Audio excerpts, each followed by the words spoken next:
Welcome to the halfway point of Season 1 of Better World Leaders. The intention of this episode is to provide an introduction to the purpose of this podcast, as well as an overview of the 4 guest conversations broadcast so far and a look forward to the 4 episodes that lie ahead. In each season, the conversations are with leaders who are shaping our world for good, showing how for-profit business, not-for-profit organisations, as well as research, high performance and cutting-edge initiatives can all be applied to a single impetus of leadership. That leaders of all levels can be a force for good. That leaders with any amount of influence and experience can do more to improve the world. That leaders from all walks of life, from anywhere in the world, can aspire and act to become the greatest of leaders. They can all be better world leaders. So just to begin the conversation today, I wanted to start by setting out why I choose to work with leaders, which is based on this hypothesis, that leaders create the world that we experience and largely define the world we live in, and that if we have better leaders, we can have a better world. That's been the governing paradigm of my work for years and the founding tenet of 4i leadership, but expanding the message to a public forum like this, frankly, took a shock to initiate. The concept of this podcast has been around 18 months old and was reasonably fully formed as it was conceived, I'd say, and it became an irresistible flame that I couldn't hold myself back from, but I didn't prioritize the full development or release of this until earlier into 2020. The devastating impact of bushfires in the region where I live, which was only a small part of the worst fire season in living memory in Australia, roused me into action. In particular, this call to action was ignited by a comparison I made in the immediate aftermath of the fires with another climatic disaster that I experienced years ago in Morocco. I won't go into detail on this now, but the article I wrote depicting the comparison between these two experiences has been one of my most popular to date, which really surprised me and received thousands of views, likes and shares.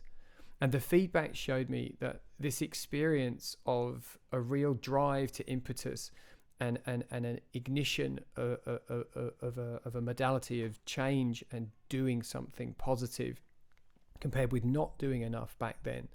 That comparison was of both interest and some inspiration to other leaders who similarly feel the call to do whatever we can to make a positive impact. So this podcast is my endeavor to help the world by sharing conversations with leaders striving to make our world better in various ways.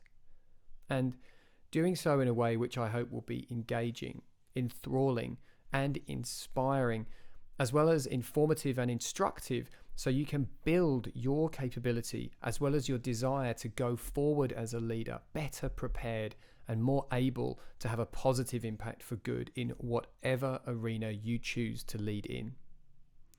Now, I am not a great inventor about to produce the technological solution for our ills, or a powerful politician with the influence to force change, let alone a well-funded financier who can accrue impact with advertising or promotion.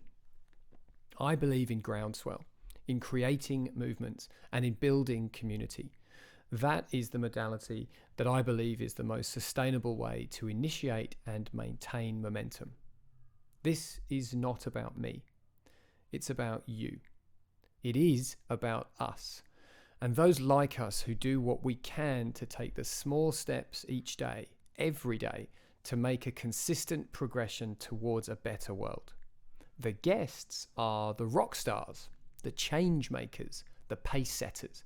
They are the ones who provide the guiding lights so that we can all follow, as well as learn from their journeys and understand how we can apply their experience to increase our ability to do more, be more, and make better. I only hope that with the compounding of time spent with such brilliant people, such inspiring minds and impressive actions, that I will learn where the consistencies lie, interpret the patterns that emerge, and be able to convey here where the commonalities can be seen that provide us with the roadmap so that we too can become better world leaders. And so, on into the overview of the first Better World Leaders conversation with Paul Dunn. Whenever you created the name for the podcast, you were sort of future facing. I mean, what a great podcast for now. So this first conversation with Paul Dunn, who is the chairman of B1G1, a not-for-profit based in Singapore, which is essentially a giving aggregator for business, was just a fantastic place to start. And I've included this short extract at the very beginning of the conversation with Paul, where he very generously sort of defined that this podcast is, in his words, essentially, perfectly timed for now. But I'll leave the quote to come from the great man himself. So just to touch on a number of the key themes that emerged from this conversation with Paul, which I'd very much encourage, as with all of the guests so far, if you'd like anything that is covered as a highlight here, you can go back and review the conversation in full yourself. So for Paul, one of the key, I suppose, sort of tenets of his work has been that leaders are at their best when they're giving. And yes, giving philanthropically and making that feel good donation, but really giving of themselves. That leadership is about sharing, sort of without an expectation of an immediate return, and sharing of your experience and your kindness and your support and compassion for those that you lead.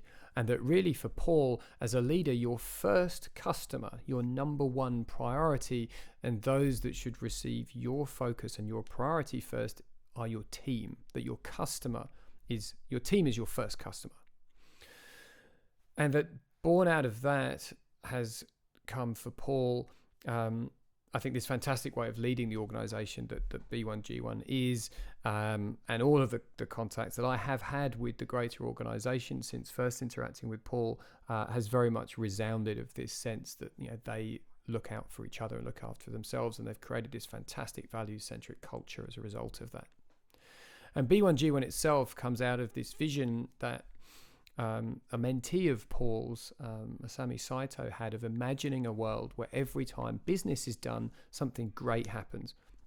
And as I think of a volition of making the world better, I think, frankly, that's hard to beat. That every time an email is sent or every time an outbound phone call is placed, that simple action, which is done millions of times a day around the world by businesses and not-for-profits alike, that could trigger something great, a giving action that has a resonance that really compounds the size of the donation in terms of helping others and making the world better. And that all of that really for Paul is encapsulated by purpose. And that as a leader, in Paul's words, you need a higher purpose than yourself in order to thrive and perform at the highest level. And that following our purpose gives us and allows us to convey certainty. And that certainly at this time, with everything that we've been through as a people and as a species recently, that certainty is the key element that we need, and that purpose is the key to unlock that certainty. So I'll leave that there and just take you now into a short extract from the conversation with Paul on purpose and certainty. So I think that one of the things that leaders need to do is to have something bigger than themselves, right? That's absolutely, you've got to have that, right? It's some underlying purpose that is bigger than yourself. And so the purpose doesn't become, to be the best XYZ company or something like that. I was in a conversation with Simon Sinek, and Simon put it this way. He said, "True purpose is human," and that's such a perfect encapsulation of it. So yeah, and then once you've got that, is then it just becomes this. It becomes like this magnet that drives you. And so the way I talk about it is just by putting in front of it, I get up every morning too. And once everybody can be very clear about it, I get up every morning too, and then express that in the bigger picture. And by the way, just on that, you mentioned Singapore before, and not too many people realize, although when you look at history, it's obvious that Singapore is 54 years old. Everybody thinks it's a bit older than that, but when you look back, it's not actually. And there's a government building here which is called the Urban Redevelopment Authority. Mm. And the first 3 floors of that are devoted to where Singapore came from, where Singapore is, and where Singapore going. And what often happens is, of course, people who B121 members from around the world kind of visiting someplace, and they happen to go through Singapore. And so we frequently get calls saying, oh, can we have a cup of coffee? That sort of stuff, right? And where I take them, if we have time, is the Urban Redevelopment Authority. And because it's just an amazing metaphor for how you grow a business. Because when you started, 54 years ago, when we started, there was nothing. We didn't have water, we didn't have vegetables, we didn't have any of that. Right? So anyway, I'm doing this with a guy out of Melbourne, and this guy is there with his family, and he's an accountant, and he's very, very successful. And we're going through and looking at one of these displays, and I'm sort of moving on, and Matt is stuck to the spot, and he's looking at this thing, and I say, hey Matt, come on. He says, no. He said, Paul, just come and look at this. And what he's looking at is a plaque, and the plaque says across the top of it, our 50-year vision. That's what it says. And he's riveted to the spot. And he said, he used slightly different words than I'm about to use here, but he said, look at that, a country with a 50-year vision. And I hadn't realized that. And by the way, right next to it was, here's how we update that every year. And then it goes down to the 10-year vision, all of that kind of stuff, right? The sort of thing that you talk about in relation to moving companies forward and having that, that amazing sort of vision there. And of course, one of the things that is hopefully that when we get through this, we'll realize that having something bigger than ourselves is really the key. And being able to really articulate in super ways, how we, the kind of thing that drives us from a human point of view. And when we do that, no doubt at all, the world is going to be an infinitely better place. Yeah. In episode 2, the conversation was with Simon Glendenning, global financial services executive who started his career with an entrepreneurial endeavor which he successfully sold before moving into corporate, and then running right up the ladder and moving all around the world, leading business units in Europe and Asia before returning to another entrepreneurial endeavor in Australia. And really, growth and service level excellence were the clear twin hallmarks of Simon's career. And the excerpts that I've drawn on here are sort of split between 3 really standout sort of leadership pieces of advice, as well as 2 which reflect more on life as a leader and how to sustain and maintain high performance yourself over a long-term period. So the thing that I really focused in on as the core theme of this conversation was that Simon, and I was very pleased, I have to say, to see the reflection on values, which is something that I bang on about all the time in my leadership work, that Simon had this fantastic descriptor that unstoppable teams really have 3 things. They have values at their core. They have a clear focus on providing a great service to their customers, and that they then have a great sense of pride, both in their values and the level of service that they provide. And I thought, what a superb depiction of that simple, concise, but very powerful combination to create, as Simon describes it, an unstoppable team, a growth-orientated, unstoppable team. And another key one, again, which resonates very strongly with me and resounds the work that we do at 4i, is that culture and attitude drive growth.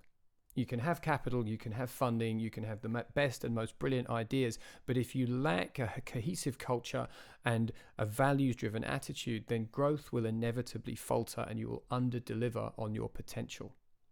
And we did also focus specifically on the topic of the day, business in the COVID crisis. Simon and I were in our respective zones of isolation when we had this conversation earlier this year.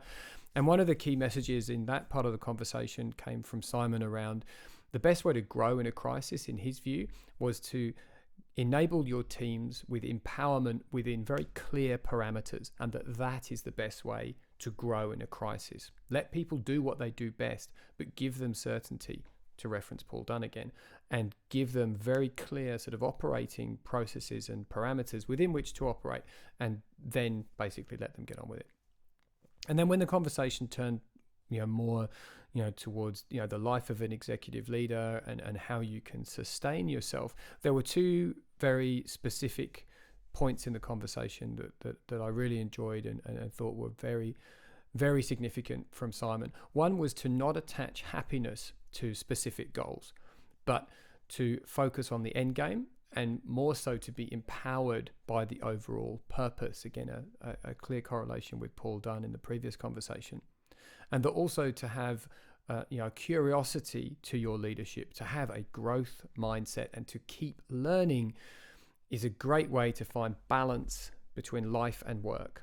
And that in being curious about the way to excel in both, you will find yourself learning and becoming a better leader and a better person and a parent and a husband at home as well. I'll just take you into this short sequence of the conversation with Simon Glendenning. Through that, the lesson for me, and I was really fortunate to be working with probably one of the strongest leaders I've ever worked for, with Kerry Agiosotis.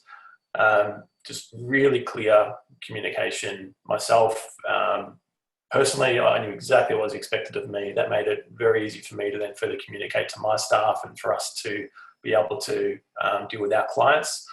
And it was often, it was multiple times a day, messages, updates, and normally it would sort of seem too much, but at the time it was perfect because we were just always on it. And we came out of that with, we actually won an award in the year following for we were rated the best provider in Australia in terms of customer service, and we actually had grown our market share. It's probably my first one is probably something that it may be starting to sound a little bit cliche, but it's all around growth mindset. And I think a lot of people think they have one, but the moment you really start to get into a conversation with them or even help people understand the sorts of things going through their own head, they can be quite limited by their own beliefs or certainly biased by them. And so one of the first things I would recommend leaders, and especially new leaders, do is to start to learn more about growth versus fixed mindset. It can just completely open up your willingness and potential to learn, which is probably the second thing, and always try and be learning, and can certainly change your outlook and the way you start to see opportunity. The other one I think is make sure you provide yourself with a balanced environment. I was certainly guilty of burning the candle at both ends, with lots of travel and really just sort of working all hours nonstop. And I just learned through experience that actually the more balanced I became, and by staying home and having breakfast with my kids rather than being in the office at 6:30 in the morning, I actually still got more done and actually enjoyed life more, and I became a better leader, and the world didn't fall apart. And so finding that balance, being okay to say to the people around you that you've got to go pick the kids up from school, or you've got to go and play footy because it's something you still do and it's still really important to you and it helps you relieve stress. Whatever it is, I think it's really important to make sure you have balance as well. So I would say growth mindset, keep learning and find balance. And then being okay with failure. And like I said earlier, I was someone that had a really big fear of failure, and suddenly just the different perspective and the way you see that and the opportunity that it presents, it just opens things up and really does create much more room for growth. Yeah, super. The third episode of this first season was a wide-ranging and relatively fast-flowing conversation with Ben Bowen, an Aboriginal leader who founded an organisation called Shared Path. And in this very broad conversation, we touched on a number of themes, including lessons on sustainability and resource management from Indigenous culture, communication and engagement reflecting on Aboriginal methods of storytelling, and of technology and how Ben and Shared Path are working in a global network within one of the United Nations permanent forums to build technology platforms which enable the protected sharing of First Nations knowledge, and how that can be applied more broadly to any number of positive, better world leading initiatives. And on the leadership front specifically, we talked about how leaders can better inspire, engage and perform themselves through interacting with leaders on all levels, through spotting what Ben described as the hand-holding opportunities within small networks. So just to touch on some of the specific themes, essentially one of the overriding ones was collectiveness, and how collaboration and essentially sort of looking at business and organizations and systems as a way of charting what are the biggest solutions, not focusing on the smallest problem, and looking up the chain at how high you can reach and influence and contribute towards that bigger solution. And essentially the specific phrase of Ben's was that together is how we will achieve the bigger outcome and reach and activate those great solutions. And then coming into the leadership element, this key message around each individual being a leader in their own network, and that great leaders are able to link those networks to communicate with super efficiency and power and really drive momentum. And that in order to communicate as a leader, especially today, you need to really evoke more personal stories and use a lot less rehearsal. And the stumbles and the fumbles, that's all part of it, and that is part of being a great storyteller. And that one overall paradigm was that in business in particular, how about we change the paradigm and we change the thinking to be around having a specific growth target, and that the overall objective should be to hit that and sustain it rather than exponential and perpetual growth. I'll let Ben take you through some of that in this short extract. For us, I think leadership is really a rabbit hole. You can follow things down it really quickly and get distracted, and we can lose what we're chasing very quickly. And I think in what we're seeing at the moment is probably a really good snapshot that when we're looking at leadership, we hate the over practice, over rehearsed delivery of information that we hear from some politicians and CEOs, and because it loses that human aspect of communicating to someone. You're not looking someone in the eye, or you've rehearsed your speech so much that when a question gets asked in a slightly different context for information, you can't answer that because you're not across your content, you're across your rehearsed speech.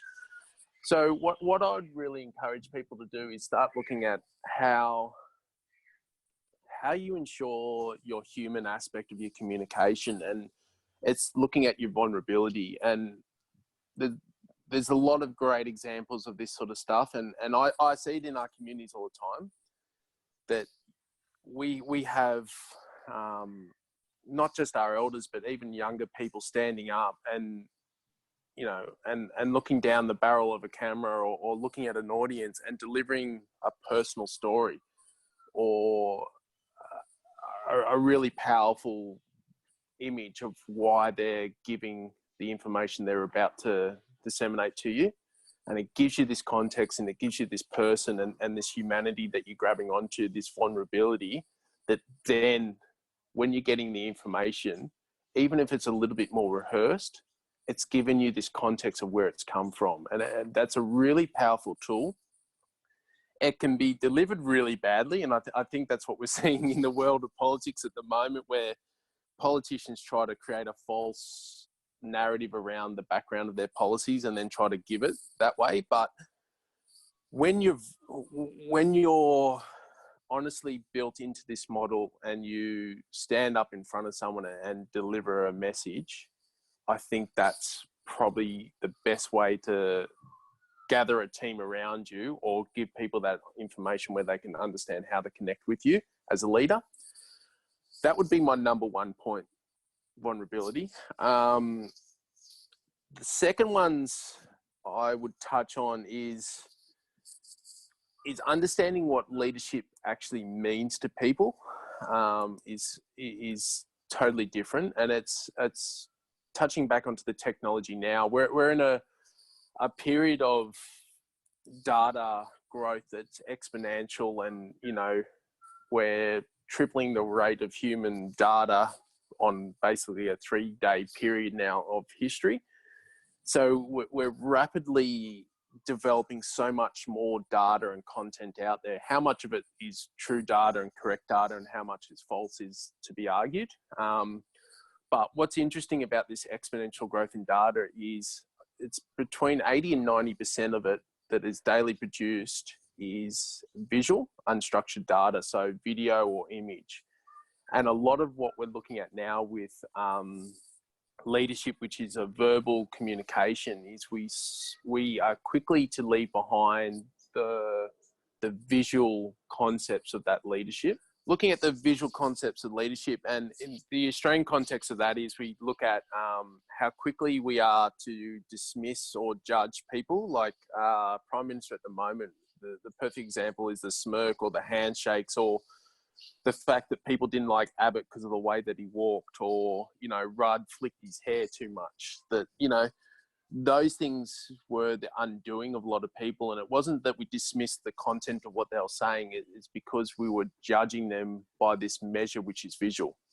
So understanding when you're a leader is how you stand. Do you position yourself behind a screen or in front of people? Are you standing up when they're sitting down, or are you sitting down with people? It's connecting to people on that really genuine level is this key concept of that sort of visual leader. And finally, it's building momentum. It's understanding basic physics. To start something moving or to slow it down or change direction is where the energy is spent.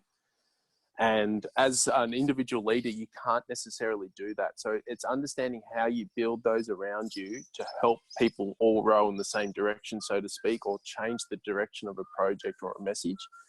It's understanding how you can best do that. And it's not, once again, it's not that calling the shots and telling people what to do. It's about being vulnerable, having that conversation, connecting with people genuinely allows you to then empower them to start helping you steer this ship and speed it up or slow it down when it needs to happen.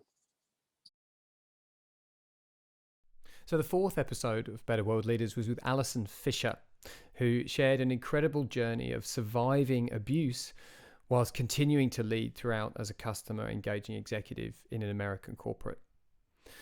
Now, this is a very important message to reflect on as teams start transitioning into work and individuals re-engage in society, considering that tragically, the pressure on relationships has been immense, and for many, tensions are running at an all-time high, meaning that domestic violence has seen record levels in recent months. And as a leader, I think it's important to be especially aware of the challenges that your teams may be bringing with them as they re-engage with you and their colleagues. And Alison had some great advice about how being a compassionate leader, as well as a fantastic perspective on leadership overall. Now, here's a few of the highlights from the conversation. That in Alison's view, everyone is a leader in their own right, and that being a leader of leaders is about allowing and enabling people to step up and flourish, and that collectively we can make change. Each individual has a voice, but collectively we are better. And that great leaders create movement, not because it's about them, but because it's about the greater good. It's not about you, it's about the end mission. And that in being a great leader, you put your own needs aside and support others effortlessly. And one model in particular that Alison has developed for this is EPIC, that leaders should be empathetic, present, intentional, and connected. And I'll take you now into a brief extract from this conversation, this very, very passionate and evocative conversation with Alison Fischer. If you are not in tune with your staff, with their ups and downs, with what's going on in their personal life, in order to pick up on those cues, then you won't know what's going on. I mean, it's possible, to your question before, that I was acting differently. In my mind, I was not. But if someone was working closely with me, and I did not have good leadership at this point in my life, at my company, But if someone was really in tune to me, they might have noticed that I was distant. They might have noticed my face, for instance. I wasn't in hiding. You need to be in constant contact with your staff. You need to listen to what they're saying. Physical cues on how someone, and it's not just verbal cues, but it's physical cues on how they're interacting with you, how they're interacting with others. Being transparent in your leadership style. I coined it epic a while back. I did one of my very first videos on LinkedIn I did 4 videos on how to be an epic leader. It wound up being a great acronym. Okay, so what's epic? What's epic leadership? Epic is empathy, presence, intention, and connection. You could pick other words, obviously, to find EPIC. But to me, being empathetic and being present and being intentional and having connection with your team, and that carries over to your client too, are 4 key traits that I think all leaders need to exhibit. Empathy speaks for itself. And empathy is really putting yourself in the place of others, removing judgment. I think, people don't really understand what empathy is. It is sitting with someone and trying to understand what the other person is feeling, not from your point of view, but from their point of view. Being present is truly living in that exact moment. What is going on with you, with your company, with the other person in the moment? Being intentional with your actions, having true clarity on the decisions that you're making. Connection is human connection. People need compassion, connection with one another. To the point that you were mentioning before, it's people have friends at work. People spend most of their time at work. They need to feel a connection to the company's mission, to their leaders, to the work that the company is doing. They need to feel involved with the overall mission of the company. All of those things are important. And I think that if you have a constant connection with your, if you have those qualities, you can add active listening. There's so many other things that you can add to the list, but for me, if you use the acronym EPIC, it's a great guide to help you stay connected with your team. And I don't think I had that. I don't think I had that in the leadership, which is why they didn't pick up on the cues with me. They didn't pick up on what was going on. You're not always going to have team members who openly share with you. It's not going to happen. Not everybody is comfortable sharing, but it's your job to ask questions to them, to sort of get. I think it's a job for leaders to rally the troops around a common goal. And that does not mean that you as the leader are supposed to be the center of attention. You need to be somewhat in the background, creating the purpose, maybe silently creating the purpose, creating an energy around that purpose, making sure that everyone understands with clarity what your intention is, and then setting the tone so that people can hit the ground running and achieve that goal. So you need to have a catalyst, I suppose, for most missions in life, most exercises in life, and usually there's one voice maybe that starts that, but collectively we affect change. So every voice matters, but collectively together we are better. So everybody in effect is a leader in their own right. No one should really be taking the spotlight away from the next person. It is not about you. It is about the end mission. It's about bringing people up. It's about making people better, making the world a better place, supporting each other. And great leaders do all of those things. They put their own self aside to support others, to bring up others. And it's done, I think, without effort. It's done sort of naturally And I think the best leaders you gravitate to them. There's sort of something, there's an energy about them, humbleness about them. You know exactly what they're there to do. And they have people just following them unintentionally. It's just, they're so clear in what they're trying to achieve that they create a movement around them. But not because it's about them, but because it's about the greater good. Yeah. So that concludes the reflective part of the episode.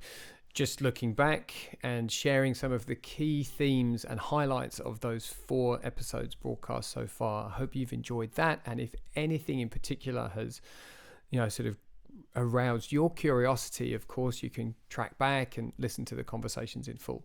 So what lies ahead of us? What do we see when we look forward and in the 4 episodes to come? Well, without giving too much away, we've got a varied and really fantastic selection of guests. We've got the managing director of Panasonic's cold chain business talking about refrigeration and how something like refrigeration can in many, many ways help the world get better. That's Sharif Hassanein, a leader that I've known for a long time. And not only does he lead a business which is very much at the cutting edge of how a fairly, sort of, I would not say, sort of disinteresting, but a very, sort of established technology like refrigeration can really be on the cutting edge of improving things and making the world better. Got a conversation with one of our team at 4i, who is a world record holding skydiving competitor and a transformational leader, Barbara Meister, and with some fantastic advice to share on transforming organizations and being a high performer yourself. I've got a conversation with a woman that I met many years ago who has gone on a not dissimilar journey, I would say, in some ways to myself, but now leads a fantastic organization focusing on improving female executives and enabling them to perform at the highest level, Victoria Foster of Future Women X.